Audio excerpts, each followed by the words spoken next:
Hello everyone, কেমন আছো তোমরা সবাই? হাই, আমি সুস্মিতা আর আমি থাকি চন্দ্রকোনা রোডে। বেশ বহুদিন আমি তোমাদের সাথে কোনো রকম ভিডিও শেয়ার করতে পারিনি কিছু কারণবশত।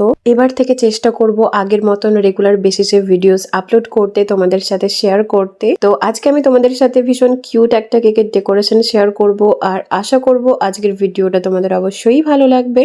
তো আজকের কেকটা অর্ডার করেছিলেন একজন বোন তাদের ফার্স্ট ইয়ার অ্যানিভার্সারি উপলক্ষে। আর আমাকে বলা হয়েছিল যে একটা 3 পাউন্ডের 2 টিয়ারের মধ্যে ইউনিক কেক বানিয়ে দিতে হবে, যে কেকটার ডিজাইন এর আগে আমি কখনো বানাইনি। তবে কেকটার কালার কম্বিনেশন কিন্তু হোয়াইটের সাথে রেডই হবে আর কেকটার ফ্লেভার হবে বাটারস্কচ। তো তার সমস্ত রিকোয়ারমেন্ট মাথায় রেখে কিন্তু আজকের কেকটা বানানোর চেষ্টা করেছি। আর এই কেকটার ফাইনাল লুকটা সত্যি এতটা সুন্দর আসবে, এতটা কিউট আসবে আমি এক্সপেক্ট করিনি। যাই হোক, তোমরা ফাইনাল লুকটা দেখে জানিও যে তোমাদের কেমন লেগেছে। তো দেখতেই পাচ্ছ যেটা সব থেকে ডিফিকাল্ট কাজ টিয়ার কেকের, সেটা হলো দুটো টিয়ারকে অ্যাসেম্বলিং করা। তো এটা খুবই সাবধানতা অবলম্বন করে করতে হয়, কোনো তাড়াহুড়ো কিন্তু একদমই করা চলবে না। আর এখানে যে ছবিগুলো তোমরা দেখতে পাচ্ছ এগুলো কিন্তু নন এডিবল, খাওয়া যাবে না, সেটা কিন্তু প্রথমেই আমি ক্লায়েন্টকে জানিয়ে দিয়েছিলাম। তবে তোমরা চাইলে কিন্তু এখানে এডিবল ফটো পেপারও অবশ্যই ইউজ করতে পারো। আর তারপরে আমি একই কালার দিয়ে 3টে বর্ডার বানিয়ে নিয়েছি আর তারপরে আমি গোলাপ বানিয়ে নিচ্ছি মাল্টি কালারের। তোমরা চাইলে অবশ্যই কিন্তু এখানে হোয়াইট আর রেড কালার কম্বিনেশনও গোলাপগুলো বানিয়ে ফেলতে পারো। আর এই কেকটাতে গোলাপগুলো দেওয়ার পর কেকটার ডিজাইনটা আরো অনেক বেশি সুন্দর লাগছিল।